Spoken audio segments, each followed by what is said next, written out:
नमस्कार मंडळींनो, सावळ्याची जणू सावली मालिकेच्या आजच्या भागामध्ये आपण पाहणार आहोत की आता सावली ही सोहम आणि ताराला घेऊन आता भैरवीच्या घरून पळालेली असते। बबलू आता गाडीमध्ये तिघांनाही घेऊन जात असतो आणि एका मंदिरात समोर येऊन आता गाडी थांबवतात। पटकन आता सोहम हा इकडे तिकडे बघतो आणि आता तिघांना एक रूमही मिळालेली असते। पटकन आता चौघेही जण आता त्या रूममध्ये येतात। रूममध्ये आल्यानंतर पटकन आता इकडे तारा ही सोहमला मिठी मारते आणि आता दोघेही एकमेकांना भेटलेले असतात।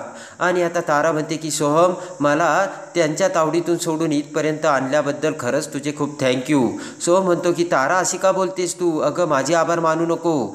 हे सगळं जे कोणी केलं ना तर ते सावली वहिनीने, तुला आभार मानायचे तर ते सावली वहिनीचे मान। तारा आता सावलीकडे बघू लागते। तेव्हा आता सोहम म्हणतो की सावली वहिनी, आता पुढे काय करायचं? सावली म्हणते की आता पुढे ना, पुढे आता काय करायचं, आपण इथपर्यंत आलो ना, आता पुढे सुद्धा काय करायचं ते काळजीने करायला हवं आणि एकदम जपून केलं पाहिजे। बबलू म्हणतो की सोहम, तू काही काळजी करू नको, सावली वहिनी नक्कीच काहीतरी मार्ग काढेल। आणि आता सोहमने ताराला त्या रूममध्ये ठेवलेलं असतं। इकडे आता बबलू म्हणतो की आता आपल्याला घरी जायला हवं, कारण ना ती भैरवी माई कधीसुद्धा येऊ शकते। तर आता सोहम म्हणतो की बरोबर आहे आणि लगेच आता तिघेही ताराला तिथे ठेवून घरी जाण्यासाठी निघतात। सोहमने आता ताराला काळजी घेण्यासाठी सांगितलेलं असतं। इकडे आता तो जोकर माणूस त्याच्या अडगळीच्या रूममध्ये आता ब्लॅकबोर्डवरती सारंग सावली हे नाव लिहित असतो आणि दोघांनाही आता त्याने टार्गेट केलेलं असतं। त्यानंतर आता तो जोकर म्हणतो की आता या सावलीच्या सारंगला ना मी ढगात पाठवणार। तर तेवढ्यात पाठीमागून आता कोणीतरी जोकरच्या डोक्याला बंदूक लावलेली असते। जोकर आता पाठीमागे बघतो तर आता ती अस्मी असते आणि जोकर आता अस्मीकडे बघत आता लगेचच अस्मी म्हणते की माझ्या सारंगच्या जीवावर उठला काय? तर आता तो जोकर त्याचा मुखवटा काढून हसू लागतो आणि लगेच आता अस्मीसुद्धा हसू लागते। प्रेमाने तो माणूस आता अस्मीला मिठी मारतो, कारण आता तो माणूस म्हणजे दुसरा तिसरा कोणी नसून अस्मीचा प्रियकर असतो। आणि लगेच आता तो म्हणतो की सारंग भेटल्यावरती मला सोडू नको मात्र। तर आता अस्मी म्हणते, असं कसं सोडीन, आत्तापर्यंत तर तुला साथ दिली ना मी। आणि तो माणूस म्हणतो की मी हे सगळं पैशासाठी करत नाही बरं का। आणि अस्मी म्हणते की तू तर अजिबात काळजी करू नको, आता हे सगळं ना ठरल्याप्रमाणेच घडायला हवं। तो प्रियकर म्हणतो की होणार, ठरल्याप्रमाणेच होणार। अगं मी का नाही सोडवणार तुला त्याच्या तावडीतून? हे बघ, तुला जगन्नाथच्या तावडीतून मी सोडवलं आणि तुझ्यासाठी आता मी बघ डिटेक्टिव्ह झालो की नाही। तो प्रियकर म्हणतो की आता बघ, मी तुला पुरावेसुद्धा मिळवून दिलं, आता अजून तुझ्यासाठी काय करायचे ते देखील सांग। पटकन आता तो माणूस अस्मीच्या हातातील बंदूक बाजूला ठेवतो आणि अस्मीचा हात आपल्या हातात घेतो। तो म्हणतो की अस्मी, अगं तुझ्याशिवाय मी कसे दिवस काढले ना ते मलाच माहिती, आणि आता ना मी तुझ्याशिवाय कधीच जगू शकत नाही, असे तो आता अस्मीला बोलतो। इकडे आता अस्मी ताबडतोब फुटून उभा राहते आणि त्याला सांगते, हे बघ, आपली ना थोडीसुद्धा चूक आपल्याला खूप महागात पडू शकते, तेव्हा आपल्याला हे जे काम करायचं ना ते अगदी सावधगिरीने करायला हवं। तो प्रियकर म्हणतो तू काही काळजीच करू नको अस्मी, मी एकदम व्यवस्थित करतो। आणि लगेच तो माणूस म्हणतो की मग आपण दोघे कायमचे एकत्र होऊ, असे म्हणत तो माणूस पुन्हा अस्मीला मिठी मारतो। इकडे आता भैरवी तिच्या 2 बॉडीगार्डला घेऊन तिच्या गाडीतून आता मेंदळ्यांच्या घरी आलेली असते। तावातावाने आता मेंदळ्यांच्या दरवाजासमोर येत आता तिलोत्तमाला मोठमोठ्याने हाका मारत भैरवी म्हणते, तिलोत्तमा कुठेही तू बाहेर ये। तेवढ्यात आता तिलोत्तमा बाहेर येते। भैरवीला बघून तिलोत्तमा हसतच म्हणते की मला आता माझ्या दरवाजापाशी का आलीस तू? मी तुझ्या ज्या वेळेस घरी आले होते त्यावेळेस तू मला घरातून हाकलून लावलंस आणि आज माझ्या दरवाजात काय करतेस तू? आणि लगेच आता पाठीमागून सारंग, चंद्रकांतराव, सावली सगळेजण तिथे आलेले असतात। तेवढ्यात आता भैरवी म्हणते की तुझ्या दारात मी भीक मागायला आलेली नाही, माझी तारा कुठे ते सांग अगोदर। आणि भैरवी आता इकडे तिकडे बघू लागते आणि त्यावेळेस आता सोहम, बबलू आणि सावली सुद्धा एकमेकांकडे बघतात। इकडे आता सारंग भैरवीला समजावतो। सारंग म्हणतो, भैरवीजी तुम्ही आतमध्ये या बरं, आपण बसून बोलूयात। तर नील म्हणतो, भैरवीजी आपले जुने संबंध आहेत, तुम्ही असे आरडाओरड करू नका। नील म्हणतो, कालपर्यंत तर सगळं ठीक होतं, मग आज असं अचानक काय झालं? तेव्हा आता तिलोत्तमा म्हणते की नील, अरे तिला नातेसंबंध कळायला हवेत ना, तिला नाही कळत नातेसंबंध, तिला ना नात्यांचा मानच राखता येत नाही, कारण मुळात तिला नात्याची किंमतच नाही आहे नील. आणि तेवढ्यात आता चंद्रकांतराव म्हणतो की भैरवीजी, तू आपला जर काही प्रॉब्लेम असेल तर आपण शांत बसून सॉल्व्ह करूयात ना. इकडे आता तिलोत्तमा म्हणते की भैरवी, तू तुझ्या लेकीला शोधते पण तुलाच माहीत नाही तुझी लेक कुठे पळवली. तर तेवढ्यात भैरवी म्हणते की ती कुठे पळाली ना ते मला चांगलंच माहीत आहे. आणि लगेच आता भैरवी म्हणते की माझी लेक कुणाच्या दारात आहे ना हे मला चांगलंच ठाऊक आहे. तुझ्या लेकाने माझ्या लेकीला पळवलंय. आणि आता भैरवी सोहमकडे बघते आणि ते ऐकताच आता तिलोत्तमा म्हणते की भैरवी, खबरदार, माझ्या लेकाला काही बोलू नकोस, तो माझ्या शब्दाबाहेर नाही. आणि लगेच आता तिलोत्तमा म्हणते की मी त्याला सांगितलंय तुझ्या लेकीसोबत आणि तुझ्यासोबत अजिबात संबंध ठेवायचे नाहीत. आणि तिलोत्तमा म्हणते की तुझी लेक तुझ्या समोरून भर लग्नात निघून गेली ना, तिच्यावर तर तुझेच संस्कार आहे भैरवी. तेव्हा तुला दोष द्यायचा असेल तर तो दोष तुझ्या संस्कारांना दे, असे आता तिलोत्तमा भैरवीला बोलते. आणि बोट करत आता राग घेऊन तिलोत्तमाकडे बघत भैरवी म्हणते की तिलोत्तमा, खबरदार, माझ्या संस्काराकडे बघशील तर. भैरवी म्हणते माझ्या ताराला मी कोणत्या संस्कारात मोठं केलं ते मला चांगलंच ठाऊक आहे. आणि तेवढ्यात आता भैरवी म्हणते की तिलोत्तमा बघ, माझी तारा तुझ्या घरात सापडती की नाही. लगेच तिच्या बॉडीगार्डला भैरवी म्हणते की माझ्या ताराला या घरामध्ये. ते ऐकताच आता बॉडीगार्ड जाऊ लागतात. तिलोत्तमा म्हणते की खबरदार, माझ्या घरात गेलास तर. लगेच ते बॉडीगार्ड थांबतात. तर तिलोत्तमा म्हणते भैरवी, हे घर माझं आहे, काही धर्मशाळा नाहीये, कोणी बी यावं आणि माझ्या घरात घुसावं. तिलोत्तमा म्हणते की अगोदर तू मान्य कर तुझी लेक तुझ्या घरातून पळून गेली आणि तिच्या मनाविरुद्ध तू लग्न ठरवलं ते. तिलोत्तमा म्हणते की कर मान्य भैरवी, तुझी लेक तुझ्या घरातून पळून गेली ते. आणि ती जरी इथे आली असती तरी तिला मी तुझी लेक म्हणून या घरात कधीच ठेवू दिलं नसतं, एवढं तू लक्षात ठेव भैरवी.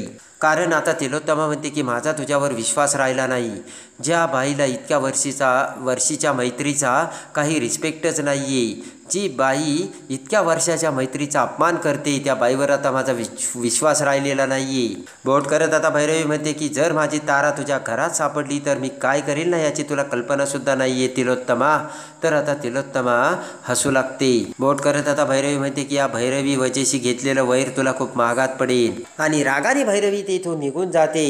इकडे आता सोहम, बबलू आणि सावली बेडरूममध्ये आलेले असतात. सारंग तिथे येतो. आता सारंग सोहमला म्हणतो की सोहम, ती तारा स्वतःच्या जीवाचं काही बरं वाईट नाही ना करून घेणार रे.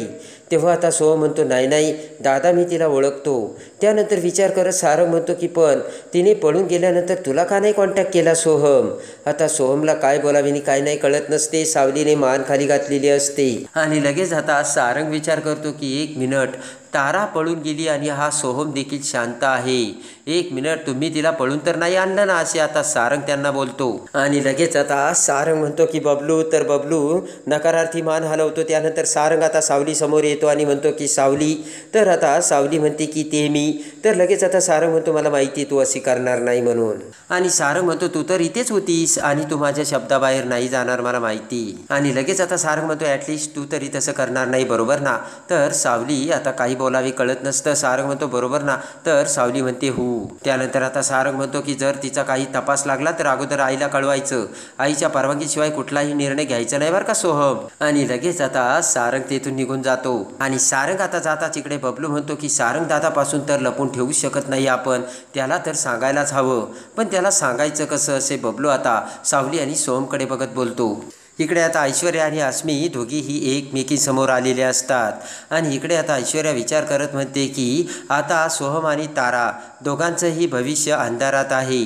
दोघांनी जरी एकमेकांशी लग्न केलं तरी दोघांनासुद्धा आता इकडे तिलोत्तमासुद्धा स्वीकारणार नाही आणि तिकडे भैरवीसुद्धा नाही. ऐश्वर्या म्हणते की आता तर सगळेच पत्ते माझ्याच बाजूने पडतायत, म्हणजे या घरात कधीच पाळणा हलणार नाही. कारण तिलोत्तमा मेंदळे तिला आता या घरात घेणारच नाही, असे ऐश्वर्या अस्मीला सांगते. अस्मी म्हणते हे झालं तुमचं, पण माझ्या आणि सारंगच्या आयुष्याचं काय, आमच्या भविष्याचं काय.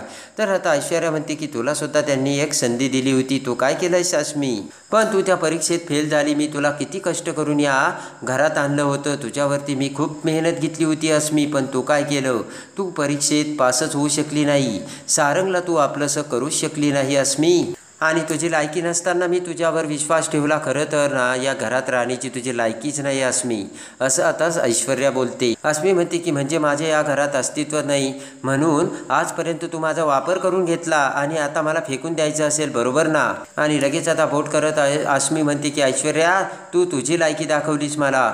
ऐश्वर्या बोट करते आणि म्हणते की माझी लायकी नाही, तू तुझी लायकी दाखवली. ऐश्वर्या म्हणते की तुझी जागा तुझी किंमत या घरात काय आहे कळलं ना तुला? झिरो आहे, झिरो. कोण आहेस ग तू या घरात? कोण तुझी ओळख ठेवतोय सांग ना मला.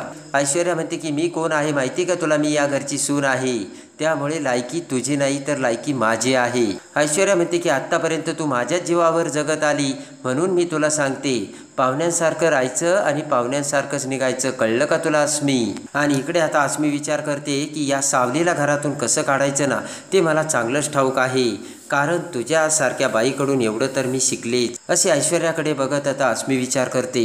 इकडे आता जगन्नाथ आणि अलका खूप खुश झालेले असतात. इकडे आता जगन्नाथ म्हणतो की त्या भैरवी वजेची ना चांगली जिरली असणार आणि मी तुला सांगतोय आता ना ती भैरवी वजे तिला असं झालं असणार की कधी एकदा मला धरणी खाऊन घेणार की काय.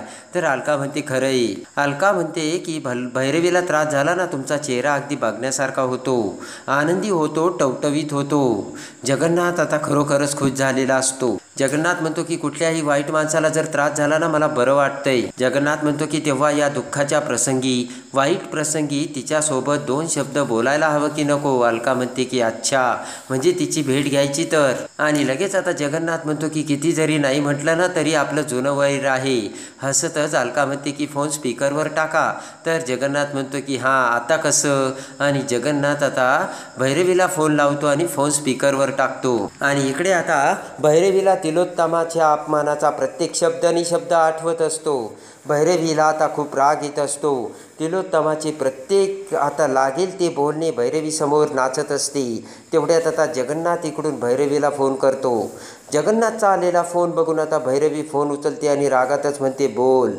लगेच आता जगन्नाथ म्हणतो की परजीवी तुमच्याबद्दल एक बातमी कळाली आणि त्यामुळे माझं मन खूप भरून आलं, मला खूप दुःख झालं. आणि जगन्नाथ म्हणतो की तेव्हा आम्ही तुमच्या दुःखात सहभागी आहोत. आम्हाला असं कळलं की तुमची मुलगी घरातून गायब झाली. जगन्नाथ म्हणतो खरं तर ती घरातून पळून गेली हेच शब्द योग्य आहे बरोबर ना परजीवी? भैरवीला आता काय करावी आणि काय नाही कळत नसतं. भैरवी आता जगन्नाथचा सगळा राग गिळून घेत असते. आणि लगेच आता भैरवी म्हणते की माझ्या जखमेवर मीठ चोळायला फोन केलायस ना तू? जगन्नाथ म्हणतो की तुझ्या जखमेवर तर मोठा घाव घालायला हवा, मिठाने काय होतंय ग तुला परजीवी? जगन्नाथ म्हणतो की खरं तर ना त्या सोहमने ताराशी लग्नच करायला हवं आणि तेव्हा तुझ्या जखमेवर कुठं चिमूटभर मीठ चोळलं जाईल, कळलं का परजीवी? ठेव फोन, असे म्हणत जगन्नाथ फोन कट करतो. आणि भैरवी आता रागाने फोन फेकून देते आणि म्हणते की जगन्नाथ मी तुला सोडणार नाही.